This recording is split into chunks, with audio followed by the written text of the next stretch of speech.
Bonjour, alors nous allons faire la correction de l'exercice déviation d'un faisceau d'électrons. Donc on avait un électron qui arrivait avec une vitesse initiale horizontale, V0, qui valait 25 millions de mètres par seconde. Et il arrivait entre deux plaques de condensateur qui étaient horizontales et qui étaient alimentées, ce qui permettait d'avoir un champ électrique uniforme entre les plaques. Donc les questions qu'on te posait étaient les suivantes. Déterminer le signe de la tension pour que les électrons soient déviés vers l'armature A, c'est-à-dire l'armature supérieure. L'équation de la trajectoire de l'électron. Les coordonnées du point S, la vitesse au point S et l'angle de déviation par rapport à la direction OX, qui est l'horizontale. Et ensuite les coordonnées d'un point I, qui est le point d'impact. Donc tout d'abord, pour déterminer le signe de la tension, il faut juste savoir que l'électron étant chargé négativement, il va être attiré par les charges positives. Donc il va falloir avoir un potentiel électrique positif sur la plaque supérieure, négatif sur la plaque inférieure. Donc la plaque supérieure est chargée positivement, la plaque inférieure est chargée négativement. C'est d'ailleurs pour ça que la tension entre les plaques U2AB est de plus 400 volts. Pour la question 2, donc pour trouver la trajectoire, il faut établir les équations horaires du mouvement, c'est-à-dire x de t et y de t, qui sont les équations horaires du vecteur position. Donc pour ça, on fait comme d'habitude, c'est-à-dire on part de la deuxième loi de Newton, on trouve le vecteur accélération, ensuite le vecteur vitesse et le vecteur position. Et puis on va éliminer le temps entre les deux équations horaires de la position horizontale et de la position verticale. Donc pour cela, après avoir défini bien sûr le système, le référentiel et les conditions initiales, on fait un petit schéma pour bien comprendre tout, où on représente le champ E vertical vers le bas, il va de la plaque positive à la plaque négative. Donc ça préexiste même avant que l'électron arrive, hein. Ensuite, au niveau du bilan des forces, l'électron subit une force électrique uniquement puisqu'on va négliger le poids. Cette force électrique est proportionnelle au champ E et le coefficient de proportionnalité, c'est la charge électrique de l'électron qui vaut moins petit e. Petit e étant la charge élémentaire de 1,6 fois 10-19 coulombs. Donc lorsqu'on applique la deuxième loi de Newton, après l'avoir énoncée et avoir écrit avoir écrit vectoriellement la relation, on remplace la somme vectorielle des forces par la force électrique et par moins petit e fois grand E, donc ça c'est égal à ma, et on trouve l'expression du vecteur A, ce qui montre que ce vecteur est un vecteur constant, puisque le champ E est un champ uniforme, c'est-à-dire il a une valeur constante, il a une direction constante puisque les plaques sont toujours horizontales, il est toujours vertical, et ça va toujours de la plaque positive vers la plaque négative, donc vers le bas. Donc le mouvement est uniformément accéléré. Par contre, ça va être un mouvement parabolique et uniquement accéléré, on le verra par la suite. Donc les coordonnées du vecteur A sont les coordonnées du vecteur E multipliées par moins E sur M. Donc si on trouve les coordonnées du vecteur E, qui est un vecteur vertical orienté vers le bas, alors que notre axe est orienté vers le haut, on déduit les coordonnées du vecteur A en multipliant les coordonnées du vecteur E par moins petit e sur M. Une fois qu'on a A, on procède comme d'habitude, on va primitiver les coordonnées de A, puisque les coordonnées de A sont les dérivées des coordonnées de V. En primitivant les coordonnées de A, on va trouver les coordonnées de V. Donc la primitive d'une coordonnée qui est égale à 0, c'est une constante C1. Et la primitive d'une coordonnée qui est constante, c'est une fonction affine du temps, puisque notre grandeur, notre variable est le temps. Donc les constantes C1 et C2 sont trouvées avec les conditions initiales. Donc on montre qu'elles s'identifient à la vitesse horizontale initiale et la vitesse verticale initiale, qui sont égales à V0 et 0.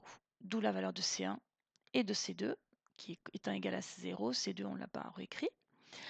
Ensuite, pour avoir les coordonnées du vecteur position, on procède de la même façon. On dit que les coordonnées de V sont les dérivées par rapport au temps des coordonnées de la position, x et y de t. Donc on va primitiver V0 et E fois grand E sur M fois t, ce qui nous donne deux constantes d'intégration qui sont égales aux valeurs de x et de y à t égale 0. Donc x égale 0, y égale 0 nous donne C3 et C4 égale 0.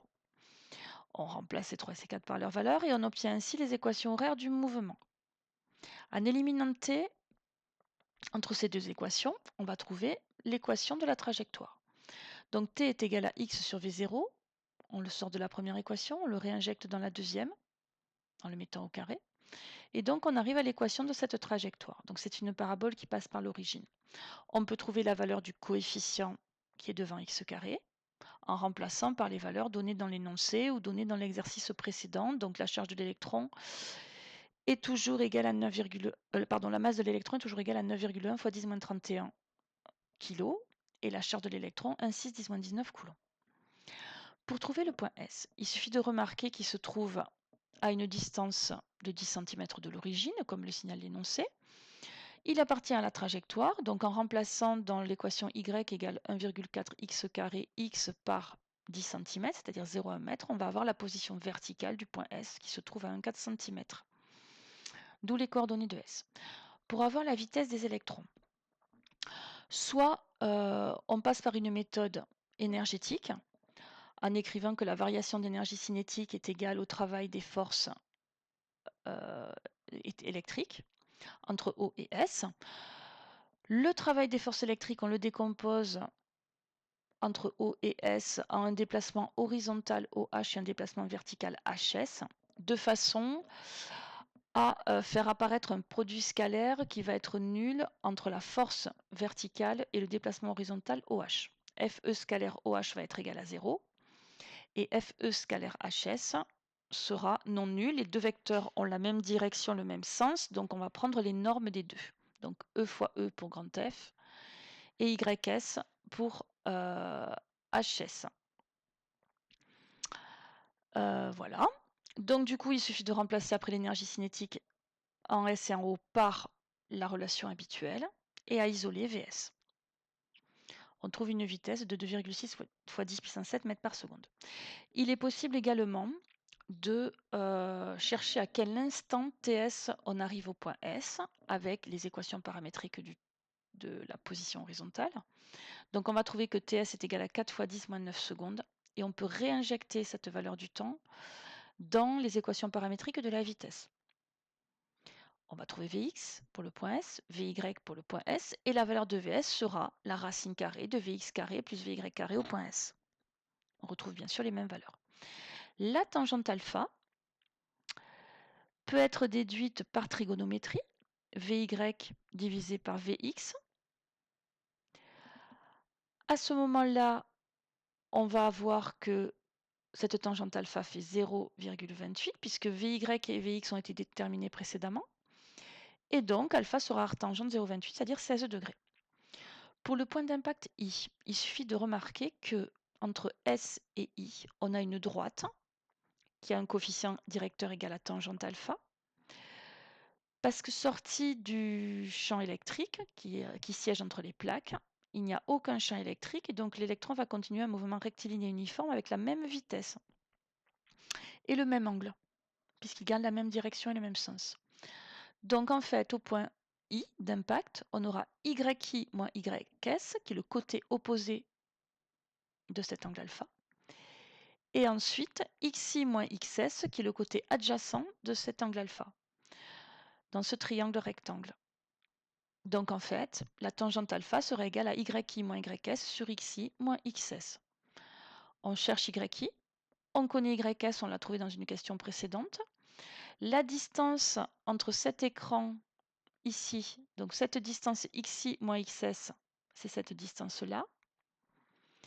Donc elle est égale à grand D, qui est définie comme la distance jusqu'au milieu des plaques, moins la distance, la moitié de L. Donc D moins L sur 2. Et donc finalement, on va trouver que YI est égal à 7 cm. XI, qui est défini par rapport à l'origine, sera égal à la distance D plus L sur 2. Pardon, là il y a une erreur, il faudra que tu corriges. D plus L sur 2. Voilà, donc on en a fini pour cet exercice. Donc je te souhaite une bonne après-midi et c'est un exercice que tu peux refaire parce qu'il est assez complet. Il permet de revoir toutes les lois de Newton, aussi l'énergie et puis de travailler aussi un petit peu avec la trigonométrie. Voilà, bon courage et bonne continuation.